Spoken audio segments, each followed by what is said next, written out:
내 뺨을 때린 그 노숙자가 내 목숨을 구한 사람이라는 걸 그날 처음 알았다. 코엑스 컨벤션 센터 앞 주차장. 가을 햇살이 검은색 SUV 차체에 부딪혀 반짝이던 순간이었다. 나는 연단에서 내려와 기자들의 플래시 세례를 받으며 걷고 있었다. 한지은 대표님, 한 말씀만. 카메라 셔터 소리가 사방에서 터졌다. 그때였다. 비켜요. 거친 목소리와 함께 누군가의 손이 내 뺨을 강하게 후려쳤다. 머리가 옆으로 확 돌아갔다. 귀가 먹먹해졌다. 주변이 일순간 조용해졌다. 그리고 다음 순간, 콰르륵. 내가 서 있던 바로 그 자리, SUV 문짝이 산산조각 나며 총알이 박혔다. 유리 파편이 햇빛을 받아 반짝이며 사방으로 튀었다. 사람들의 비명이 터져 나왔다. 경호원들이 허둥지둥 몸을 숙였다. 엎드려, 엎드려. 두 번째 총성, 세 번째 총성. 내 귓가를 스치며 뒤편 화단에 총알이 박혔다. 나를 때린 그 남자가 내 손목을 잡아 끌었다. 숙여요 지금. 그는 나를 콘크리트 기둥 뒤로 밀어넣었다. 나는 하이힐이 꺾이는 것도 모른 채 비틀거렸다. 심장이 목구멍까지 치솟았다. 숨이 막혔다. 가슴이 터질 것처럼 두근거렸다. 남자는 낡은 갈색 코트를 입고 있었다. 덥수룩한 수염, 헝클어진 머리. 어깨에 걸친 천가방은 너덜너덜했다. 그는 노숙자였다. 누구세요? 떨리는 목소리로 묻자 그는 차분하게 대답했다. 나중에 설명하겠습니다. 지금은 차에 타세요. 네 번째 총성. 이번엔 멀리서 들렸다. 사람들의 고함이 뒤섞였다. 사이렌 소리가 멀리서 울려왔다. 남자가 내 팔을 잡고 낮은 자세로 차 쪽으로 이끌었다. 경호원 한 명이 뒤늦게 달려와 우리를 엄호했다. 또 다른 경호원은 옥상을 향해 무전기에 대고 무언가를 외쳤다. 남자는 내가 운전석에 올라타기도 전에 조수석으로 미끄러지듯 들어갔다. 아무도 제지하지 못했다. 나는 손이 떨렸다. 시동 버튼을 누르는 것조차 힘들었다. 엔진이 부드럽게 깨어났다. 경호원이 차 보닛을 2번 쳤다. 가세요. 나는 가속 페달을 밟았다. SUV가 주차 공간을 벗어나 서비스 도로로 미끄러졌다. 뒤에서 5번째 총성. 이번엔 더 멀었다. 사이렌 소리는 점점 커졌다. 좌회전하세요. 남자가 낮게 말했다. 정문 말고 옆 출구로. 나는 묻지도 않고 좌회전했다. 야자수가 늘어선 좁은 길. 경비 트럭이 절반쯤 길을 막고 있었다. 나는 핸들을 꺾어 빠져나갔다. 타이어가 땅을 꽉 물었다. 도시의 소음이 밀려들었다. 경적, 교통체증, 그리고 저 멀리 보이는 거대한 전광판. 거기엔 내 얼굴이 환하게 웃고 있었다. 한지은 대표 기조연설자. 전광판 속 여자는 자신감이 넘쳤다. 하지만 지금 이 핸들을 잡고 있는 나는 두려움뿐이었다. 우리는 교통 속으로 녹아들었다. 컨벤션 센터가 점점 작아졌다. 말씀하세요. 나는 떨리는 목소리를 억지로 가다듬었다. 대체 누구세요? 방금 무슨 일이 일어난 거죠? 남자는 백미러를 확인한 뒤 천천히 나를 마주 보았다. 제 이름은 김도현입니다. 그가 말했다. 뺨을 때려서 죄송합니다. 나는 헛웃음이 나왔다. 낯선 사람이 절 때렸어요. 공개석상에서. 그래야만 했습니다. 그의 목소리는 담담했다. 총알이 이미 날아오고 있었으니까요. 그 말이 나를 다시 한번 얼어붙게 했다. 뺨의 따끔거림이 다시 느껴졌다. 하지만 이번엔 달랐다. 그건 자비의 흔적이었다. 어떻게 알았죠? 도현은 창밖을 바라봤다. 지나가는 버스들, 생수를 파는 노점상들, 좁은 공간을 비집고 달리는 노란 택시들. 그의 턱이 천천히 움직였다. 삼키기 힘든 기억을 씹는 것처럼. 어젯밤 고가도로 밑에서 두 남자가 얘기하는 걸 들었습니다. 그가 말했다. 깨끗한 타이밍, 주차장, 검은 SUV 뒷문. 그들이 계속 반복해서 말했죠. 타깃이 옆을 보면 첫 발 망설이면 두 번째 발. 당신이 딱 그렇게 했어요. 내 등줄기가 오싹했다. 우연히 들었다는 걸 믿으라고요? 우연이 아니었습니다. 도현이 말했다. 저는 듣기 위해 거기 있었어요. 밤새 잠을 못 잤습니다. 오늘 아침 컨벤션 센터 앞에서 기다렸죠. 당신이 차에서 내릴 때 소리쳤어요. 돌아가세요. 하지만 안 들렸죠. 그래서 그가 잠시 말을 멈췄다. 그래서 때릴 수밖에 없었습니다. 머리를 돌리게, 몸을 움직이게. 그게 제가 할 수 있는 전부였어요. SUV 안이 고요해졌다. 나는 뜨거운 것이 눈가에 차오르는 걸 느꼈다. 기업을 일궜고 일자리를 만들었고 혼자 아들을 키우며 남자들로 가득한 이 사회에 맞서왔다. 하지만 이렇게 죽음에 가까이 간 적은 없었다. 감사합니다. 내 목소리는 작고 떨렸다. 김도현 씨, 정말 감사합니다. 그는 한 번 고개를 끄덕였다. 감사의 말이 이 좁은 공간엔 너무 큰 것처럼. 빨간 신호등. 나는 브레이크를 밟았다. 차들이 사방에서 몰려들었다. 그리고 나는 물었다. 왜 절 노렸을까요? 도현은 여전히 미러를 주시했다. 정확한 이름은 모릅니다. 하지만 그들이 말했어요. 연단 도착 전, 주가 폭락 전에, 분기 말 전에. CEO 없으면 연설도 없다. 이 사회는 패닉에 빠질 거다. 그리고 그가 멈췄다. 그들이 이렇게도 말했어요. 저 여자는 자기가 땅의 주인인 것처럼 걷는다. 나는 거의 웃을 뻔했다. 저 같네요. 맞습니다. 도현이 말했다. 신호가 바뀌었다. 나는 다시 출발했다. 그리고 그 순간 나는 깨달았다. 내 옆에 앉은 이 남자는 단순한 구원자가 아니었다. 그는 비밀이었다.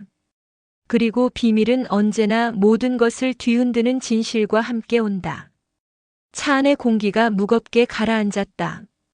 나는 핸들을 잡은 손에서 땀이 배어나오는 걸 느꼈다. 심장이 귀 안에서 쿵쿵거렸다. 도현은 여전히 백미러와 사이드미러를 번갈아 보며 경계를 늦추지 않았다. 왜 그들이 절 노리죠? 내가 물었다. 도현은 잠시 침묵하다 대답했다. 제가 들은 건 단편적인 얘기뿐입니다. 연단 도착 전, 주가 폭락, 분기 말. 그리고 그가 나를 쳐다봤다. CEO 없으면 이 사회가 새 계획을 애걸할 거다라고 했어요. 내 머릿속에서 퍼즐 조각들이 맞춰지기 시작했다. 세게이트 에너지 계약, 수조원 규모의 독점 공급권, 이번 주 금요일 최종 서명식, 만약 내가 사라지면, 경쟁사, 내가 중얼거렸다. 강영호, 아시는 분입니까? 라이벌이죠. 나는 쓴웃음을 지었다. 제가 이 계약을 따내면 그의 회사는 5년간 시장에서 밀려납니다. 하지만 설마 이렇게까지. 말을 잇지 못했다. 총알이 진짜였다. 죽음이 진짜였다. 도현이 갑자기 몸을 앞으로 숙였다. 빨간 아반떼 2대 전. 내 눈이 백미러로 향했다. 빨간 차량 한 대가 자연스럽게 우리 뒤를 따라오고 있었다. 너무 자연스러워서 오히려 이상했다. 차선을 바꿔보세요. 천천히. 나는 오른쪽 깜빡이를 켰다. 차선을 옮겼다. 빨간 아반떼도 따라왔다. 맞습니다. 도현의 목소리에 긴장감이 묻어났다. 추적당하고 있어요. 내 입이 바짝 말랐다.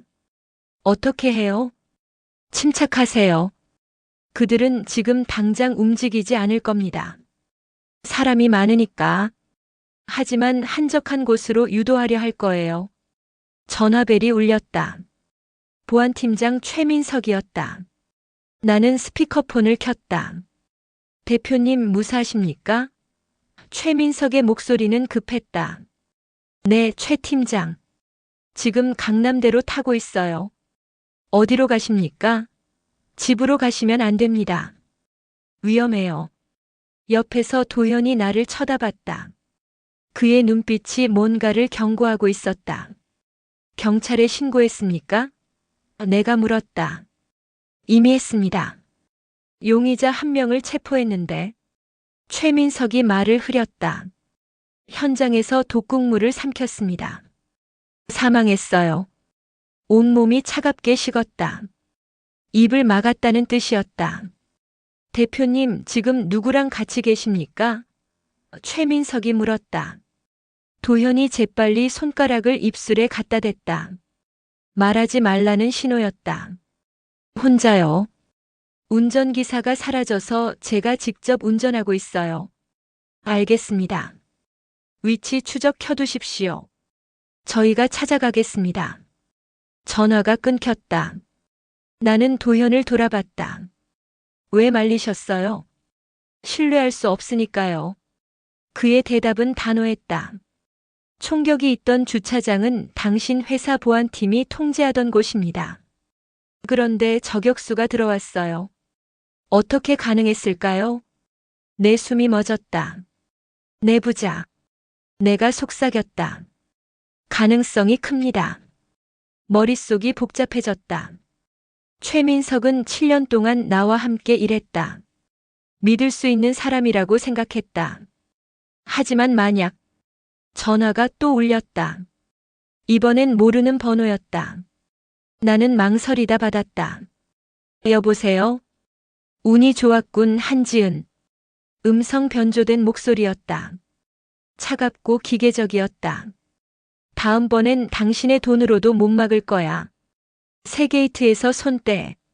아니면 당신 아들이 대가를 치를 거다. 심장이 멈췄다. 뭐라고? 다빈이 10살. 청담초등학교 3학년 2반. 화요일엔 태권도, 목요일엔 피아노. 귀여운 아이더군. 내 손이 떨렸다. 전화기가 미끄러질 뻔했다. 감히 내 아들을. 목소리가 갈라졌다. 72시간 안에 계약 포기 선언해. 그럼 다 끝나는 거야. 선택은 내 몫이지.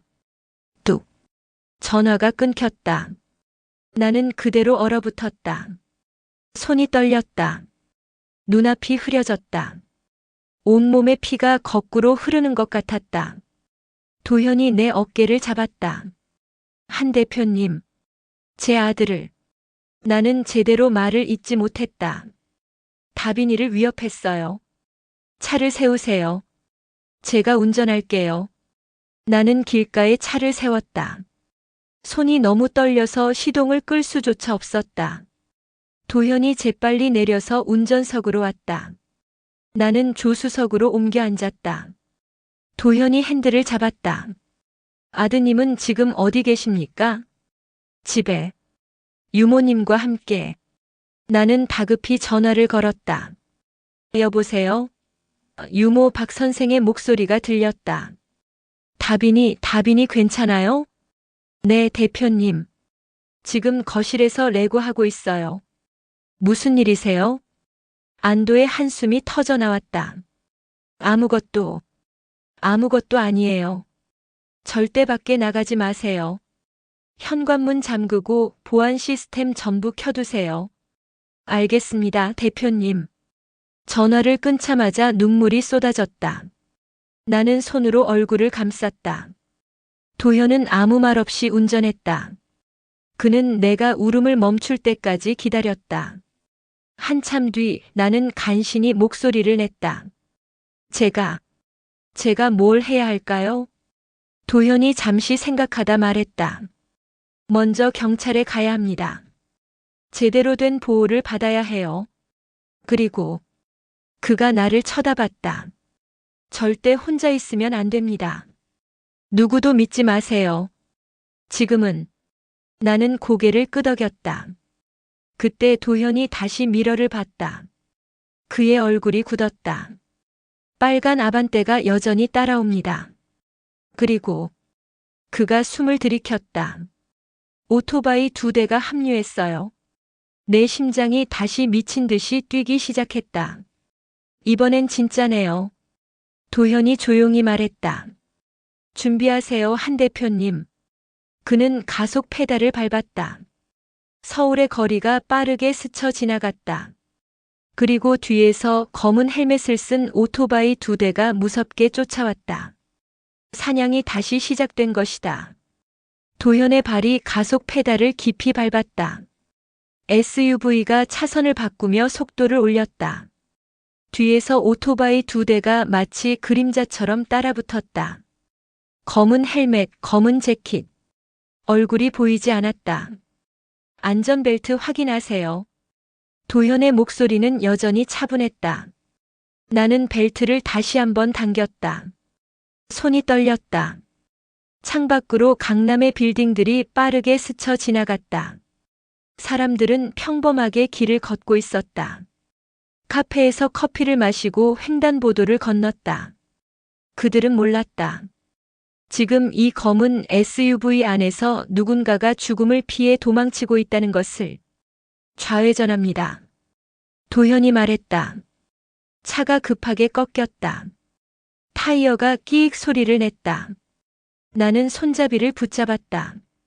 오토바이들이 여전히 따라왔다. 어디로 가는 거예요?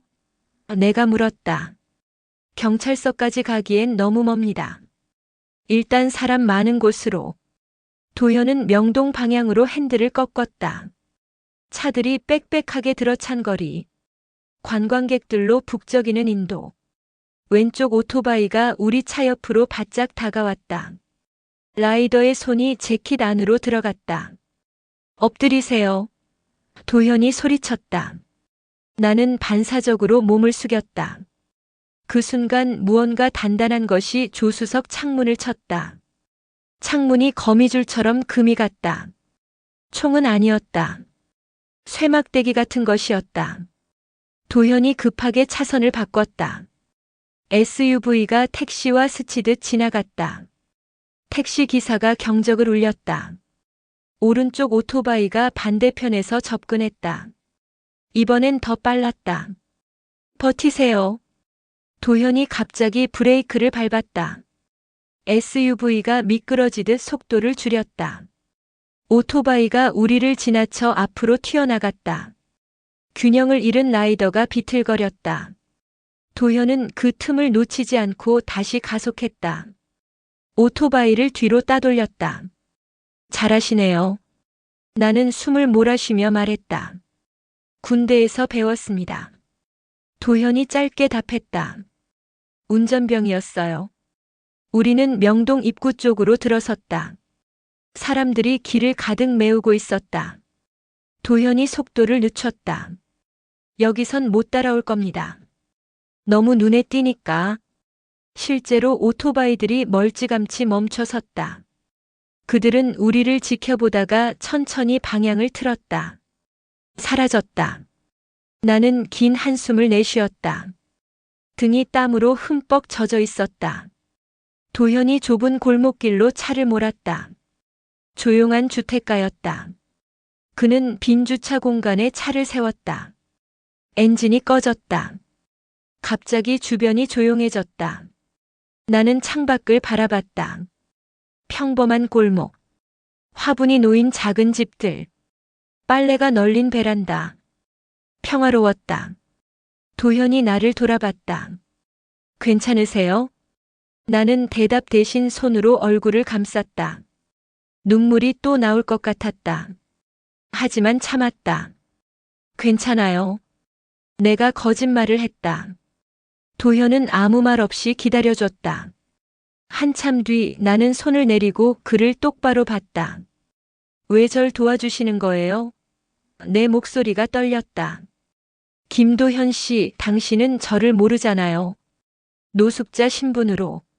이렇게까지 위험을 감수할 이유가 없는데. 도현은 잠시 침묵했다. 그의 눈빛이 어딘가 먼 곳을 보고 있었다. 제게도 가족이 있었습니다. 그가 천천히 입을 열었다. 아내와 딸. 행복했어요. 저는 은행 지점장이었고 우리는 아파트에 살았습니다. 딸아이 이름은 서연이. 그의 목소리가 갈라졌다. 어느 날 제 계정으로 거액이 빠져나갔습니다. 횡령이었죠. 하지만 저는 한 적이 없었어요. 누군가 제 로그인을 도용했어요. CCTV를 확인해달라고 접속 기록을 보자고 했지만 그가 고개를 저었다. 아무도 들어주지 않았어요. 제 친구가 증거 서류에 서명했습니다. 저를 범인으로 만들었죠. 내 가슴이 먹먹해졌다. 감옥에 있는 동안 아내가 이혼을 요구했습니다. 딸을 데리고 떠났어요. 사건이 흐지부지 끝나고 풀려났을 땐 그가 빈손을 내려다봤다. 아무것도 남지 않았습니다. 직장도 집도 가족도 아무도 전과자를 고용하지 않았어요. 그래서 이렇게 됐습니다. 나는 말을 잃었다. 그래서 묻지 않으셔도 됩니다. 도현이 나를 봤다. 왜 돕냐고. 저는 알아요, 한 대표님. 아무도 당신 편에 서지 않을 때가 어떤 건지, 억울하게 모든 걸 잃을 때가 어떤 건지. 그의 눈이 붉어졌다. 저는 그때 아무도 날 지켜주지 않았어요. 그래서 이번엔 제가 누군가를 지키고 싶었습니다. 눈물이 볼을 타고 흘렀다. 나는 닦지 않았다. 미안해요. 내가 속삭였다. 그런 일을 겪으셨다니. 사과하실 필요 없습니다. 도현이 작게 웃었다. 저는 이미 끝난 사람이에요. 하지만 당신은 아니잖아요.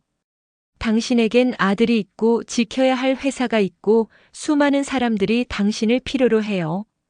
나는 고개를 끄덕였다. 그럼 절 계속 도와주실 건가요? 내가 물었다. 도현이 잠시 망설이다 대답했다. 경찰이 도와줄 겁니다.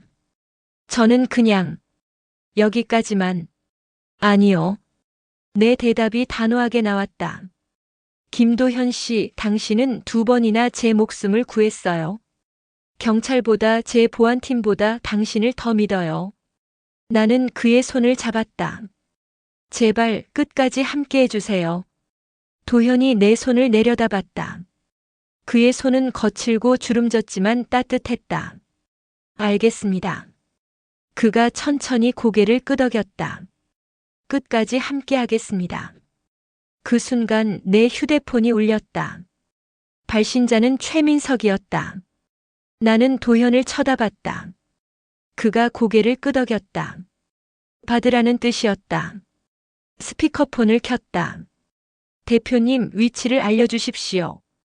지금 어디 계십니까? 최민석의 목소리는 다급했다. 하지만 뭔가 어색했다. 명동 근처입니다. 추격자들을 따돌렸어요. 혼자이십니까? 도현이 고개를 저었다. 네, 혼자예요. 좋습니다. 움직이지 마십시오. 제가 지금 바로 갑니다. SUV가 강남대로를 질주하는 동안 한지은은 옆자리의 남자를 힐끗 바라봤다. 김도현. 그는 창밖을 응시한 채 입을 열지 않았다. 낡은 코트에서 풍기는 퀴퀴한 냄새, 거칠게 자란 수염, 그러나 그의 눈빛만큼은 달랐다. 무언가를 잃어버린 사람의 눈이었다. 당신은 대체 누구죠? 지은이 먼저 물었다. 목소리는 떨렸지만 그녀는 답을 들어야만 했다. 도현은 천천히 고개를 돌렸다. 그의 눈이 지은과 마주쳤다. 저도 예전엔 은행 지점장이었습니다. 지은의 눈썹이 꿈틀했다. 은행 지점장이요? 네. 하나금융 강남지점. 도현의 목소리는 낮고 묵직했다. 9년 전까지는 정장을 입고 고객을 만나고 집에 돌아가면 아내와 딸이 저를 반겼죠. 지은은 숨을 삼켰다. 그의 말투가 달랐다. 노숙자의 그것이 아니었다. 절제되고 정확하고 어딘가 슬픔이 배어 있었다. 그런데 어떻게 지은이 물었다.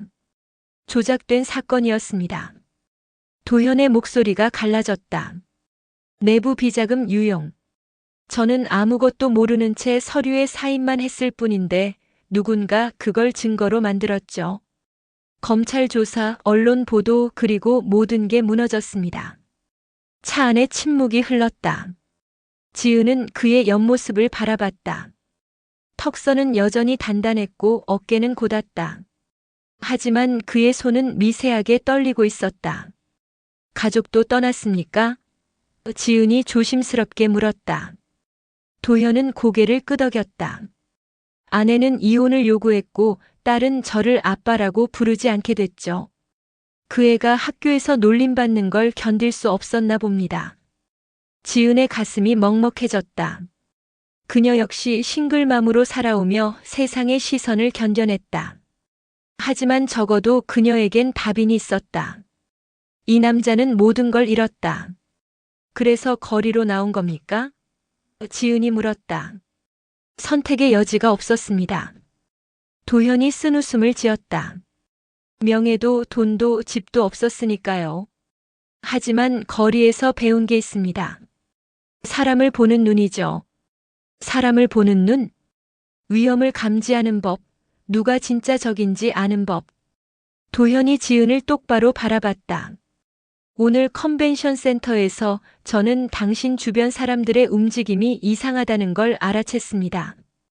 경호원들의 시선, SUV의 위치, 그리고 저격수의 각도까지. 지은은 숨이 멎는 듯 했다. 그걸 어떻게? 9년 동안 길거리에서 살면 생존 본능이 예민해집니다. 도현이 조용히 말했다. 당신을 구한 건 우연이 아닙니다. 저는 그 순간을 기다렸습니다. 누군가를 다시 지킬 수 있는 순간을요. 차가 신호등 앞에 멈췄다. 붉은 불빛이 두 사람의 얼굴을 비췄다. 지은은 천천히 입을 열었다. 당신은 왜 저를 도운 겁니까? 우린 남이잖아요. 도현은 잠시 망설이다 대답했다. 당신 눈빛이 예전에 저와 닮았으니까요. 모든 걸 지키려 애쓰지만 결국 혼자라는 걸 아는 사람의 눈. 지은의 심장이 쿵 내려앉았다. 그의 말이 전곡을 찔렀다. 그리고 도현이 덧붙였다. 제가 지키지 못한 것들을 당신은 잃지 않았으면 해서요. 신호등이 초록불로 바뀌었다. 지은은 엑셀을 밟으며 생각했다. 이 남자는 진짜일까, 거짓일까? 하지만 그녀의 본능은 이미 답을 알고 있었다. 김도현은 거짓말을 하지 않았다. 고맙습니다. 지은이 작게 말했다. 도현은 고개를 끄덕이며 다시 창밖을 바라봤다. 그의 눈가에 희미한 미소가 떠올랐다. 오랜만에 느껴보는 감정이었다. 필요한 사람이 된다는 것. 하지만 그들은 몰랐다. 이 대화가 끝나기도 전에 청담동 저택에선 이미 또 다른 총성이 울려 퍼지고 있다는 것을. 집으로 가면 안전할 거라 믿었다. 하지만 그곳은 이미 함정이 되어 있었다. 청담동 저택 앞 한지은의 SUV가 대문 앞에 멈췄다. 평소와 다름없는 고급 주택가의 밤. 가로등 불빛이 정갈하게 정돈된 정원을 비추고 있었다. 하지만 도현의 얼굴이 굳어졌다. 뭔가 이상합니다. 그가 낮게 말했다. 뭐가요? 지은이 물었다. 경비실 불이 꺼져 있습니다. 그리고 현관 CCTV 적외선도 작동하지 않고요. 지은의 심장이 빠르게 뛰기 시작했다. 그녀는 핸드폰을 꺼내 집으로 전화를 걸었다. 신호음이 3번, 4번 울렸다. 받는 이가 없었다. 다빈아. 지은이 차에서 뛰어내렸다. 도현이 급히 그녀의 팔을 붙잡았다. 기다리세요. 먼저 제가 확인하겠습니다. 내 아들이 안에 있어요. 지은의 목소리가 떨렸다. 바로 그 순간이었다. 쾅. 2층 창문이 산산조각 나며 총성이 울려 퍼졌다. 지은은 비명을 삼키며 몸을 숙였고 도현이 그녀를 차 뒤로 끌어당겼다. 엄마, 엄마. 어린아이의 울음소리가 들려왔다. 다빈이었다. 지은의 얼굴이 창백해졌다. 다빈아. 그녀가 소리쳤지만 도현이 그녀의 입을 막았다. 조용히 하세요. 저들이 당신 위치를 파악합니다. 도현의 목소리는 냉정했지만 그의 눈빛은 다급했다. 대문이 천천히 열렸다. 그리고 그 안에서 나타난 건 익숙한 얼굴이었다. 안기석. 지은의 보안팀장이었다. 그의 손에는 권총이 들려 있었다. 대표님. 안기석이 웃으며 말했다. 오랜만입니다. 아니, 몇 시간 만인가요? 지은의 눈이 커졌다. 안 팀장 당신이 놀라셨습니까? 안기석이 총구를 지은에게 향했다. 5년 동안 당신 곁을 지켰는데 제대로 된 대가는 받지 못했죠. 월급쟁이로 평생 살 순 없잖습니까? 다빈이는 어디 있어? 지은이 소리쳤다. 안에 있습니다. 안전하게요. 안기석이 비웃었다. 하지만 당신이 순순히 따라오지 않으면 그에도 안전을 보장할 수 없죠. 도현이 천천히 몸을 일으켰다. 경쟁사가 얼마를 줬죠? 안기석의 시선이 도현에게 향했다.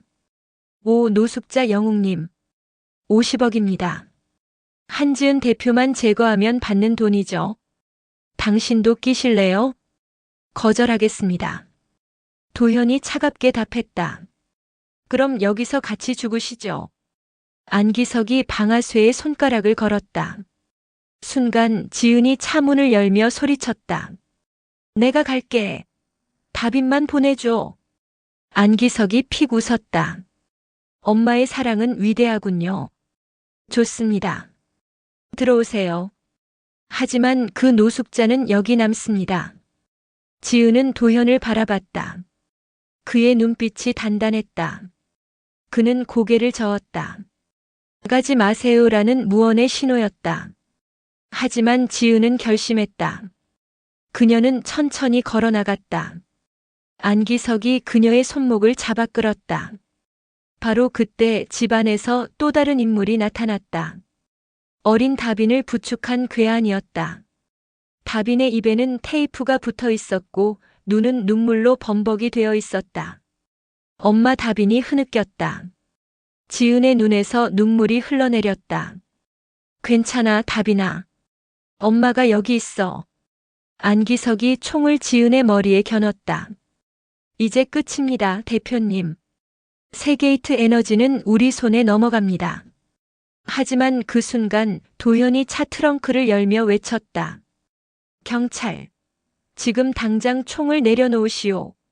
안기석이 당황한 표정으로 뒤를 돌아봤다. 하지만 아무도 없었다. 도현의 블러핑이었다.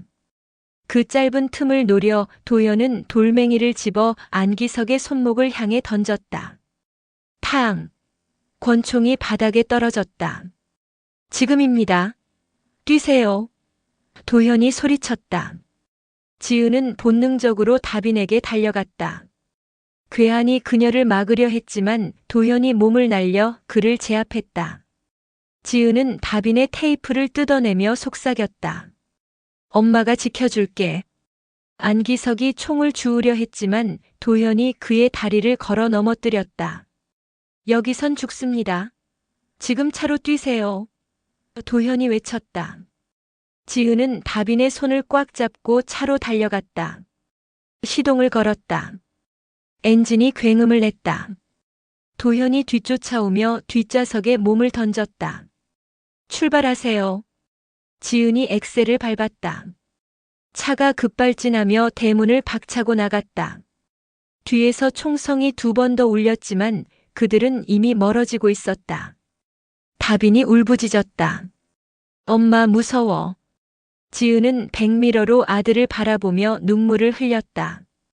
괜찮아. 이제 괜찮아. 하지만 도현은 알고 있었다. 이건 시작일 뿐이라는 것을. 그는 창밖을 보며 중얼거렸다. 이제 집은 없습니다. 우리가 의지할 곳은 오직 서로뿐입니다. 지은은 핸들을 꽉 쥐었다. 그녀는 더 이상 CEO가 아니었다. 그저 아들을 지키려는 엄마였다. 믿을 수 있는 건 아무도 없었다. 경호원도 집도 심지어 경찰조차도. 한지은의 SUV는 강변북로를 질주했다. 한강의 야경이 차창 너머로 흘러갔지만 아무도 그 풍경을 보지 않았다. 뒷좌석에서 다비는 엄마의 품에 안겨 흐느끼고 있었고 조수석의 도연은 사이드미러를 주시하며 추격 차량을 확인하고 있었다. 뒤에서 따라옵니다. 검은색 제네시스 2대. 도현이 냉정하게 말했다. 지은의 손이 떨렸다. 경찰에 신고해야 해요. 안 됩니다. 도현이 단호하게 말했다. 안기석은 5년 동안 당신의 모든 동선을 파악했습니다. 당신이 신뢰하는 경찰 인맥도 알고 있을 겁니다. 그럼 어디로 가야 하죠? 지은의 목소리가 떨렸다. 일단 사람들 속으로 숨어야 합니다. 밤이 깊을수록 우리가 불리합니다. 바로 그때 뒤쪽 제네시스가 속도를 높이며 추격해왔다. 차간 거리가 빠르게 좁혀졌다. 쾅! 뒤쪽 범퍼에 충격이 가해졌다. 차가 흔들렸고 다빈이 비명을 질렀다. 엄마! 괜찮아, 다빈아. 엄마가 있어. 지은이 악으로 핸들을 틀었다. 차는 2차선으로 급회전했고 뒤따르던 제네시스 한 대가 중앙분리대를 스쳤다. 도현이 창문을 내렸다. 성산대교 쪽으로 빠지세요. 거기서 차를 버리고 지하철로 갈아타야 합니다. 지하철이요? 지은이 놀라 물었다. CCTV가 많아 오히려 안전합니다. 그리고 저들은 당신이 지하철을 탈 거라고 예상하지 못할 겁니다. 지은은 잠시 망설였다. CEO로 살아온 10년 동안 그녀는 단 한 번도 대중교통을 이용한 적이 없었다. 하지만 지금은 선택의 여지가 없었다. 알겠어요. 그녀가 대답했다.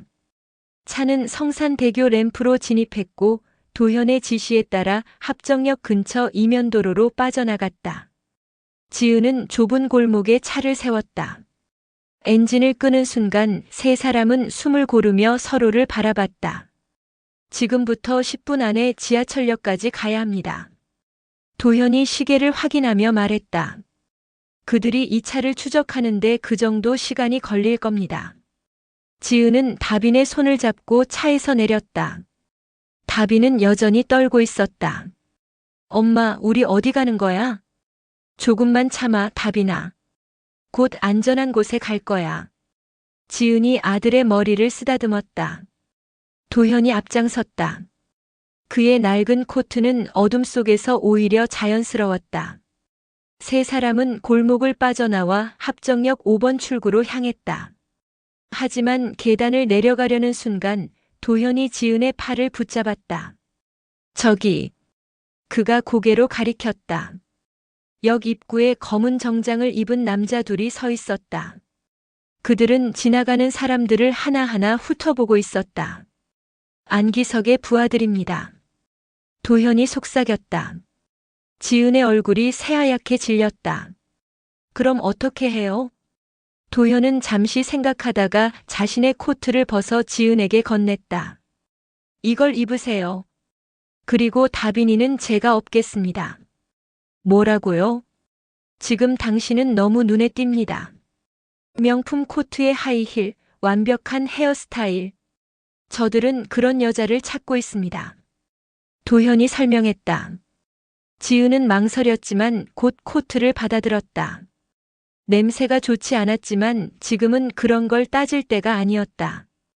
그녀는 하이힐을 벗고 맨발로 서 있었다. 신발도요? 그녀가 물었다. 제 운동화를 신으세요. 사이즈가 안 맞겠지만 참으셔야 합니다. 도현이 자신의 낡은 운동화를 벗었다. 지은은 운동화를 신었다. 발이 헐렁했지만 하이힐보다는 나았다. 도현은 다빈을 등에 업었다. 아저씨 등에 꼭 붙어 있어, 알았지? 다빈이 작게 대답했다. 네. 세 사람은 다시 역 입구로 향했다.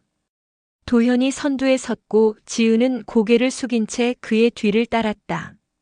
정장을 입은 남자들이 그들을 스쳐 지나갔다. 지은의 심장이 터질 듯 뛰었다. 저기요. 한 남자가 그들을 불렀다. 지은은 숨이 멎었다. 하지만 도현은 태연하게 뒤돌아봤다. 네. 담배 한 대만 얻을 수 있을까요? 남자가 물었다. 그는 안기석의 부하가 아니라 그냥 지나가던 행인이었다. 죄송합니다.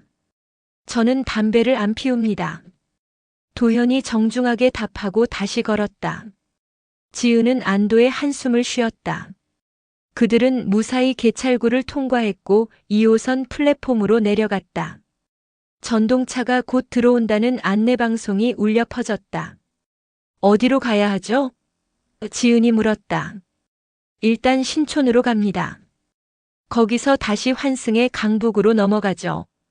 저들이 예상하지 못할 곳으로 가야 합니다. 도현이 답했다. 전동차가 들어왔다. 문이 열렸고 사람들이 쏟아져 나왔다. 세 사람은 차량 안으로 들어갔다.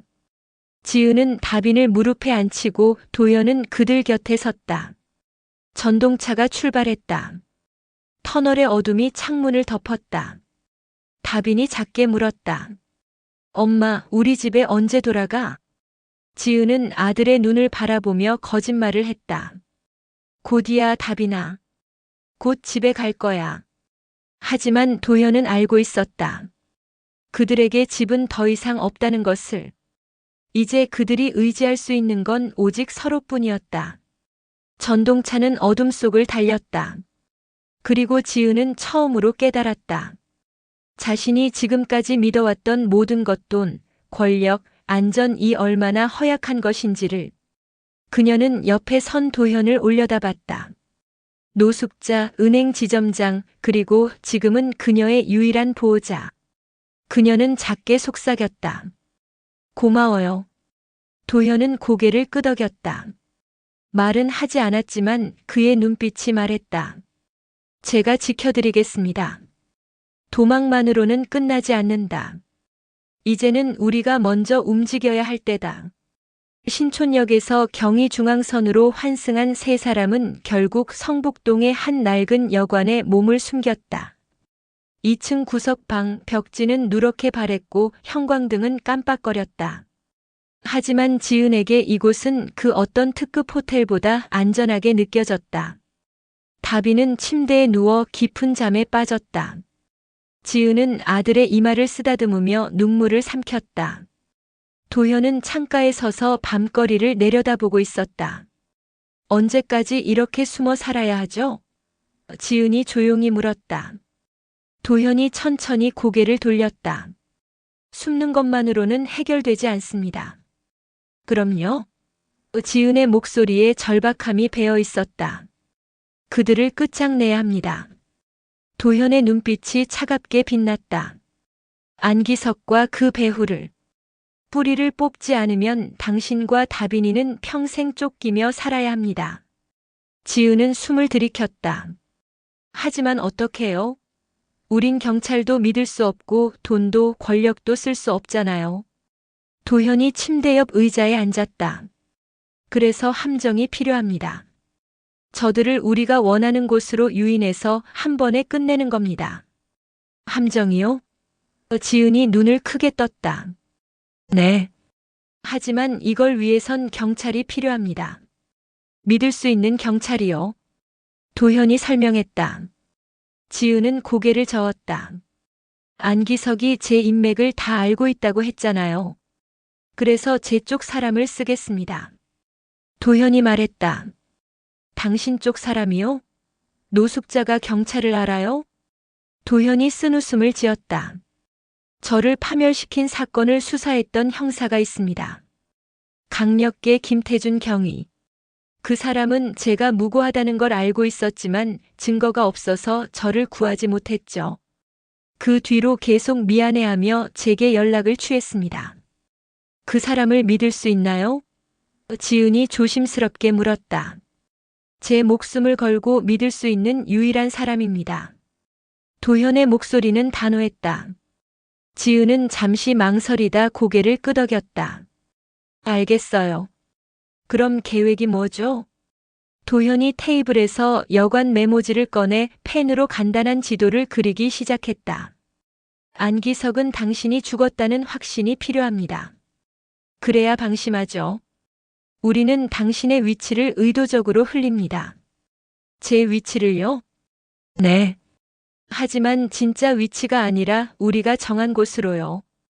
인천항 삼부두에 폐창고가 하나 있습니다. 그곳으로 안기석과 그의 일당을 유인합니다. 지은의 얼굴이 창백해졌다. 그럼 저는 미끼가 되는 건가요? 그렇습니다. 하지만 김태준 경위와 기동대가 미리 잠복해 있을 겁니다. 안기석이 나타나는 순간 우리는 그를 현행범으로 체포합니다. 살인 미수, 납치, 배임 증거는 차고 넘칠 겁니다. 지은은 손을 떨며 물었다. 만약 실패하면요? 도현이 그녀의 눈을 똑바로 바라봤다. 그럼 제가 대신 죽겠습니다. 당신과 다빈이는 제가 지킵니다. 지은의 가슴이 먹먹해졌다. 이 남자는 왜 이렇게까지 하는 걸까? 그들은 며칠 전까지만 해도 남이었다. 왜 그렇게까지 하시는 거죠? 지은이 물었다. 도현은 잠시 침묵했다. 그리고 천천히 입을 열었다. 9년 전 제가 모든 걸 잃었을 때 아무도 저를 도와주지 않았습니다. 가족도 친구도 동료도 모두가 저를 외면했죠. 그때 저는 생각했습니다. 만약 다시 기회가 온다면 누군가를 반드시 지키겠다고. 지은의 눈에 눈물이 고였다. 고마워요. 정말 고마워요. 도현이 고개를 끄덕이고 다시 메모지에 집중했다. 내일 아침 제가 김태준 경위에게 연락하겠습니다. 그리고 오후 3시 인천항으로 향합니다. 안기석에게는 오늘 밤 당신의 휴대폰 위치를 의도적으로 노출시키겠습니다. 휴대폰 위치를요? 어떻게요? 당신 휴대폰을 잠깐 켜서 SNS에 접속했다가 끄면 됩니다. 안기석은 당신의 모든 계정을 추적하고 있을 겁니다. 그러면 그는 우리가 인천 쪽에 있다고 판단할 거고 내일 그곳으로 올 겁니다. 지은은 숨을 깊게 들이쉬었다. 두려웠지만 이제 더 이상 도망칠 수 없다는 걸 알았다. 알겠어요. 그렇게 하죠. 도현이 메모지를 접으며 말했다. 오늘 밤은 푹 쉬세요. 내일은 긴 하루가 될 겁니다. 하지만 지은은 잠들 수 없었다. 그녀는 창밖을 바라보며 생각했다. 내일이면 모든 게 끝날까? 아니면 우리가 끝날까? 새벽 2시 도현이 낡은 공중전화 부스에서 전화를 걸었다. 수신음이 3번 울린 뒤 거친 목소리가 들렸다. 여보세요? 김경희님, 저 김도현입니다. 전화 너머로 침묵이 흘렀다. 그리고 떨리는 목소리가 들려왔다. 도현이 형님 어디 계십니까? 지금 설명할 시간은 없습니다. 내일 오후 3시 인천항 삼부두 폐창고로 기동대를 대동하고 와주십시오. 살인청 부업자를 현행범으로 잡을 수 있습니다. 무슨 말씀이십니까? 가면 알게 될 겁니다. 그리고 경위님, 이 작전은 절대 누구에게도 말하지 마십시오. 내부에 첩자가 있을 수 있습니다. 알겠습니다. 형님 조심하십시오. 도현은 전화를 끊고 여관으로 돌아왔다. 지은은 여전히 잠들지 못하고 앉아 있었다. 연락했습니다. 도현이 말했다. 지은이 고개를 끄덕였다. 이제 정말 시작이네요. 네. 내일이면 모든 게 끝납니다. 도현이 조용히 대답했다. 하지만 두 사람 모두 알고 있었다. 이 계획이 성공하려면 그들은 목숨을 걸어야 한다는 것을. 함정은 완벽했다. 하지만 적들도 각오를 다지고 왔다. 인천항 삼부두. 녹슨 철제 문이 삐걱거리는 소리를 내며 열렸다. 오후 2시 30분 폐창고 안은 어둡고 냉기가 감돌았다. 먼지가 쌓인 컨테이너들 사이로 희미한 햇빛이 새어들어왔다. 한지은은 창고 중앙에 놓인 의자에 앉아 있었다. 손은 떨렸지만 그녀는 최대한 침착함을 유지하려 애썼다. 도현은 2층 철제 계단 그늘에 숨어 아래를 내려다보고 있었다. 그의 손에는 창고에서 발견한 쇠파이프가 들려 있었다. 김경희, 위치 확인합니다. 도현이 작은 무전기에 속삭였다. 동쪽 컨테이너 뒤 3명, 서쪽 출입구 4명 배치 완료. 기동대 전원 대기 중입니다. 김태준 경위의 목소리가 들렸다. 좋습니다. 이제 기다리는 일만 남았네요. 도현 씨, 정말 대표님을 미끼로 쓰는 게 맞습니까? 너무 위험합니다. 다른 방법이 없습니다. 안기석은 한지은 대표가 직접 있어야만 움직일 겁니다. 도현의 목소리는 단호했다. 지은은 자신의 심장 소리를 들을 수 있었다. 쿵쿵쿵. 마치 북소리처럼 요란했다. 그녀는 손목시계를 확인했다. 2시 47분. 안기석이 올 시간이었다. 바로 그때였다. 창고 입구 쪽에서 엔진 소리가 들렸다. 1대, 2대, 3대. SUV들이 일렬로 멈춰섰다. 차 문이 열리고 검은 옷을 입은 남자들이 내렸다. 그들의 손에는 권총이 들려 있었다. 그리고 마지막 차에서 안기석이 내렸다. 그는 여유로운 미소를 지으며 창고 안으로 걸어 들어왔다. 뒤따르는 부하는 5명. 모두 무장하고 있었다. 대표님. 안기석이 박수를 치며 말했다. 정말 용감하시군요. 혼자 여기까지 오시다니. 지은은 일어서서 그를 똑바로 바라봤다. 다빈이는 어디 있어요?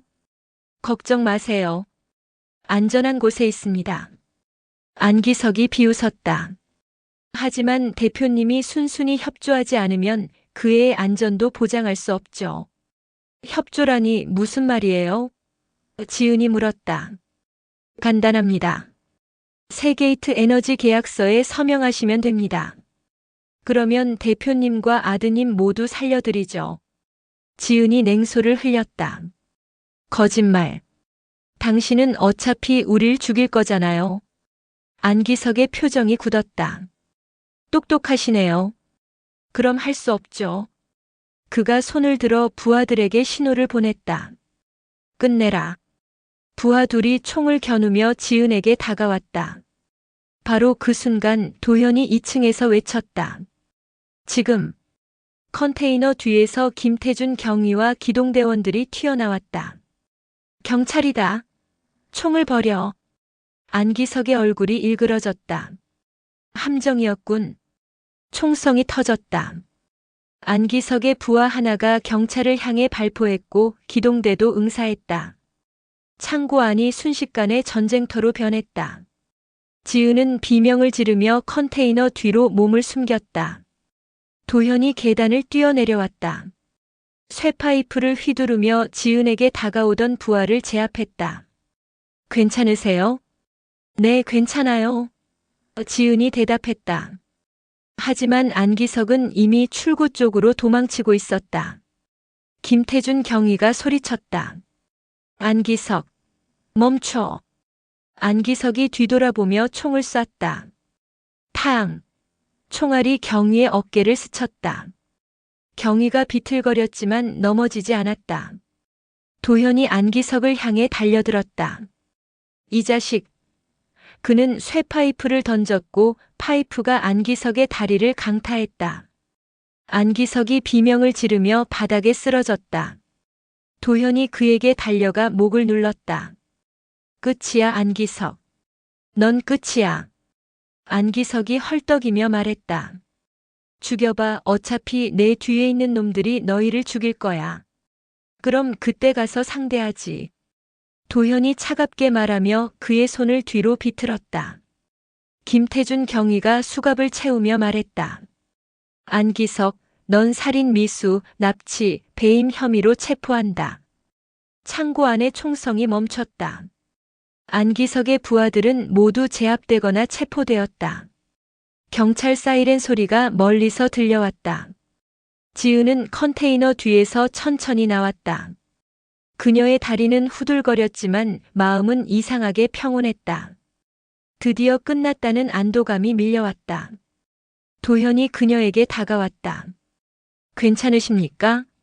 지은은 고개를 끄덕이며 눈물을 흘렸다. 네, 이제 괜찮아요. 하지만 바로 그때 창고 입구 쪽에서 차 한 대가 더 나타났다. 검은색 세단.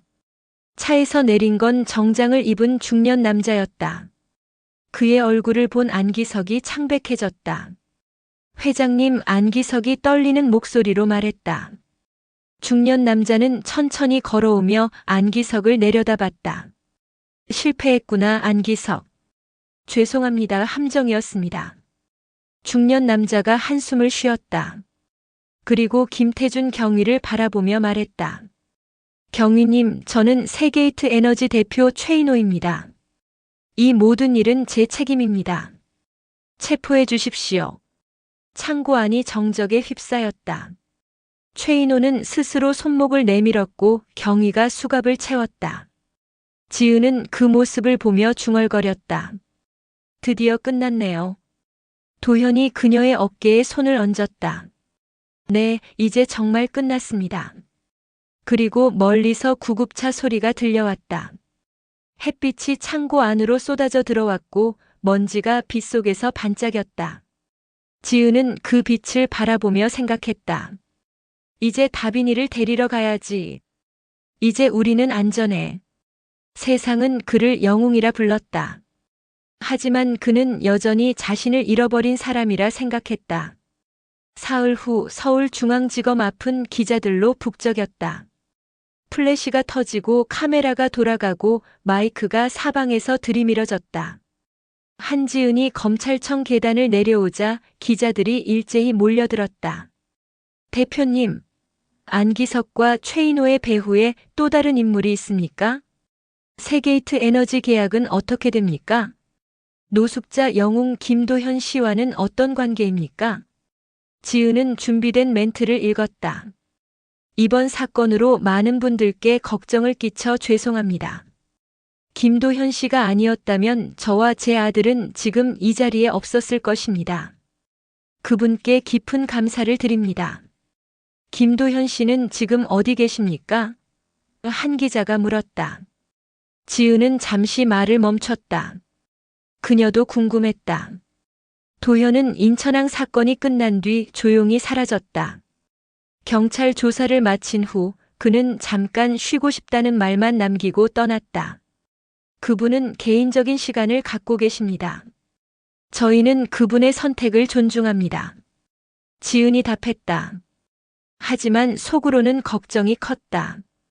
도현 씨, 어디 계신 거예요? 그날 밤 한강 성산대교 아래 도현은 익숙한 그 자리에 앉아 있었다. 낡은 담요를 깔고 편의점에서 산 컵라면을 먹고 있었다. 다리 위로 차들이 쌩쌩 지나갔고 강물은 어둠 속에서 조용히 흘렀다. 형님. 뒤에서 목소리가 들렸다. 도현이 고개를 돌렸다. 김태준 경이었다. 그는 양손에 치킨 한 박스와 소주 2병을 들고 있었다. 경위님, 어떻게 여길? 형님이 어디 계실지 뻔하죠. 9년 동안 이곳을 지키셨잖습니까? 김태준이 옆에 앉으며 말했다. 두 사람은 말없이 소주잔을 부딪혔다. 한강의 야경이 그들 앞에 펼쳐졌다. 형님, 이제 다시 시작하실 수 있습니다. 억울한 누명도 벗겨졌고 언론에서 영웅이라고 떠들어대지 않습니까? 김태준이 말했다. 도현이 쓴웃음을 지었다. 영웅이라 저는 그냥 할 일을 했을 뿐입니다. 그래도 한지은 대표님께서 형님을 찾고 계십니다. 보안팀장 자리를 제안하고 싶다고 하시더군요. 연봉도 상당하다던데요.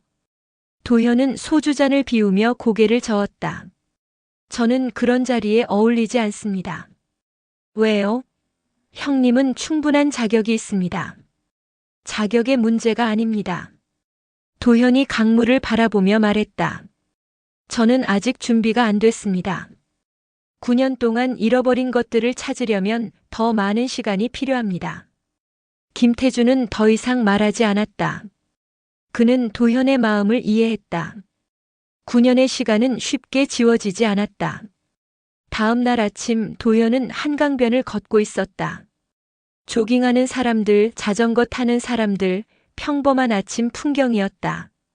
그때 앞쪽에서 익숙한 목소리가 들렸다. 아저씨. 도현이 고개를 들었다.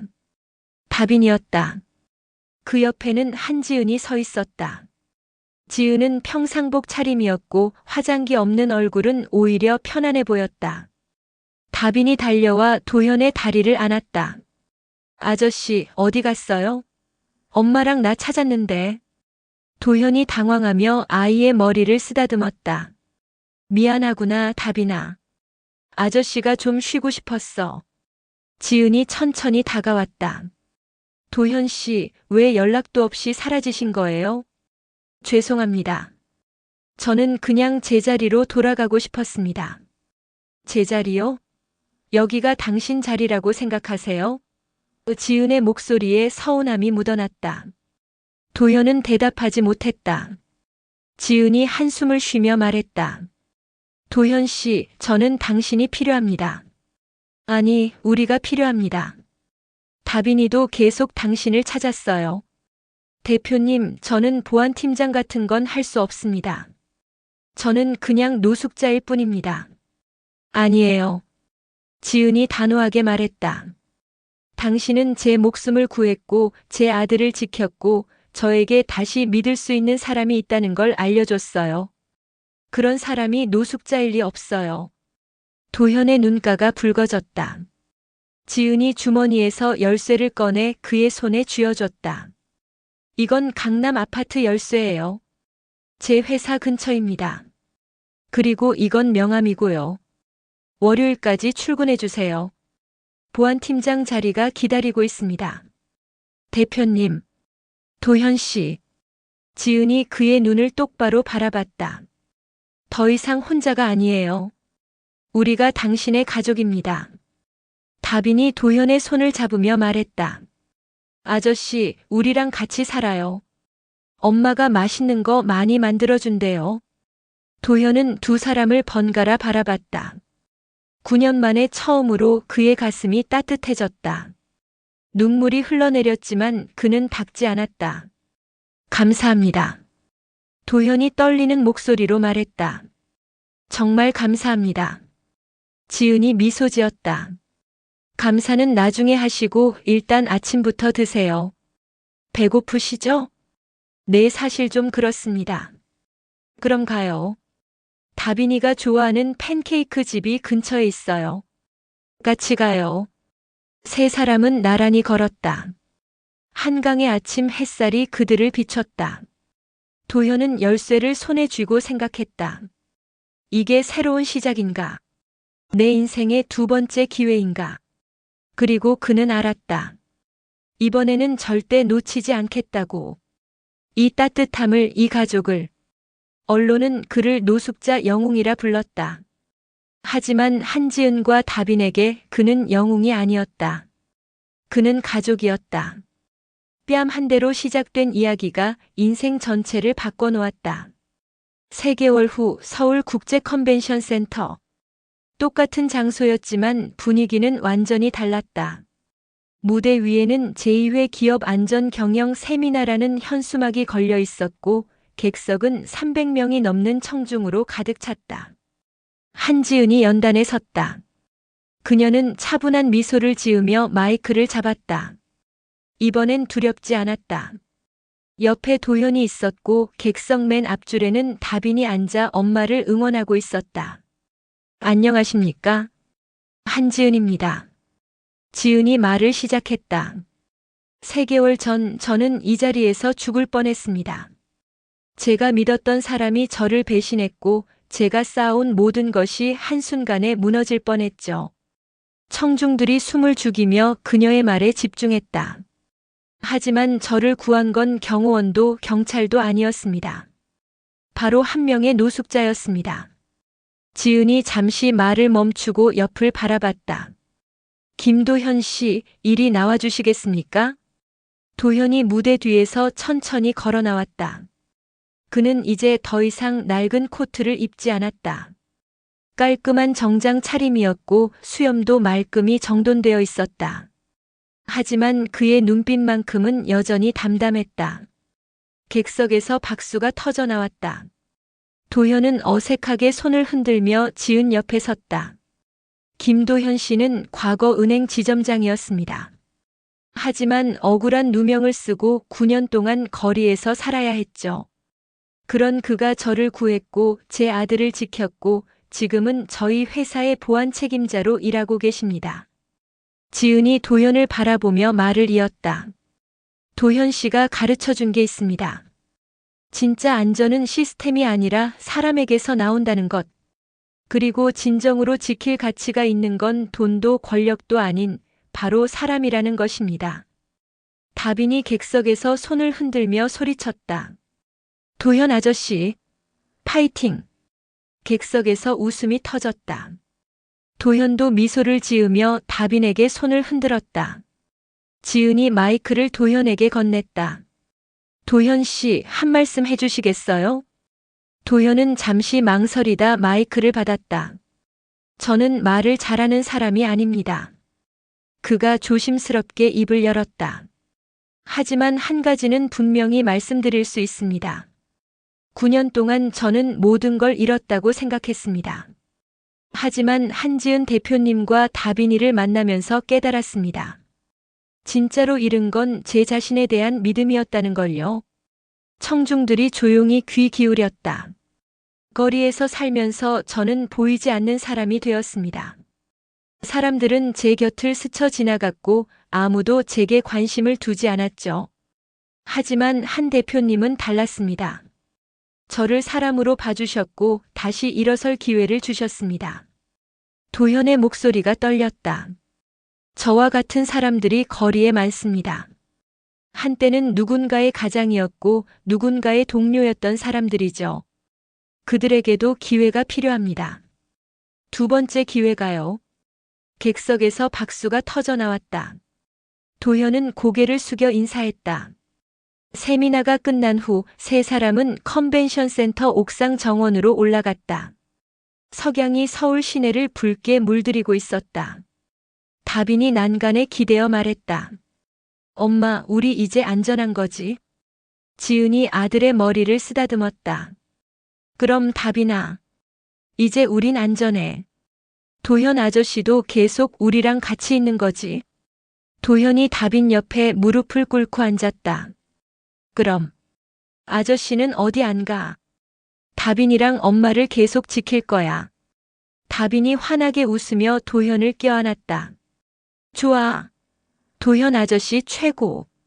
지은은 두 사람을 바라보며 미소 지었다. 석양이 그들을 비췄고 순간이 영원처럼 느껴졌다. 도현 씨. 지은이 조용히 말했다. 네, 대표님. 이제 대표님은 그만 부르세요. 그냥 지은이라고 불러요. 우린 이제 가족이잖아요. 도현이 놀란 표정으로 그녀를 바라봤다. 그건 제가 감히. 괜찮아요. 진심이에요. 지은이 손을 내밀었다. 새로운 시작이에요. 당신에게도 저에게도 다빈이에게도요. 도현은 잠시 망설이다 그녀의 손을 잡았다. 감사합니다, 지은 씨. 다빈이 두 사람의 손을 함께 잡으며 소리쳤다. 우리 가족. 세 사람은 웃음을 터뜨렸다. 석양은 점점 지고 있었지만 그들의 미래는 밝게 빛나고 있었다. 저 멀리 컨벤션 센터 입구에서 기자들이 사진을 찍고 있었다. 내일 신문 일면에는 이렇게 실릴 것이다. 노숙자 영웅과 CEO, 그리고 희망의 가족. 하지만 지은은 그런 건 중요하지 않았다. 중요한 건 바로 지금 이 순간이었다. 옆에 있는 사람들이었다.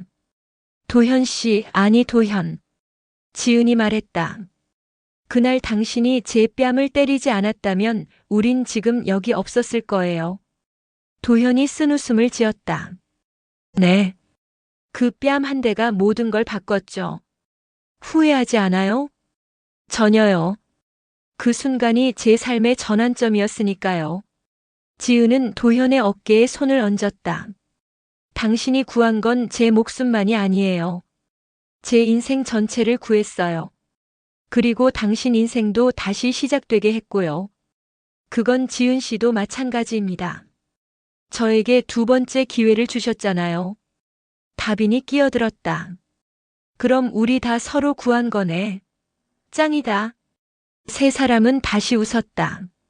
하늘은 어두워지고 있었지만 컨벤션 센터의 불빛이 그들을 밝게 비췄다. 도현은 속으로 중얼거렸다. 그 한 대의 뺨, 그 순간이 내 인생을 바꿨다. 이제 나는 더 이상 잃어버린 사람이 아니야. 나는 누군가의 가족이고 누군가의 희망이야. 지은도 생각했다. 그 뺨 한 대가 내게 진짜 중요한 게 뭔지 가르쳐 줬어. 돈도 권력도 아닌 바로 곁에 있는 사람들이야. 그리고 다비는 단순하게 생각했다. 도현 아저씨가 있어서 좋아. 이제 무섭지 않아. 세 사람은 손을 맞잡고 정원을 내려갔다. 새로운 삶이 그들을 기다리고 있었다. 과거의 아픔은 서서히 치유되고 미래의 희망은 점점 커지고 있었다. 뺨 한 대로 시작된 이야기는 사랑과 희망으로 끝을 맺었다. 그리고 이것은 끝이 아니라 진짜 시작이었다.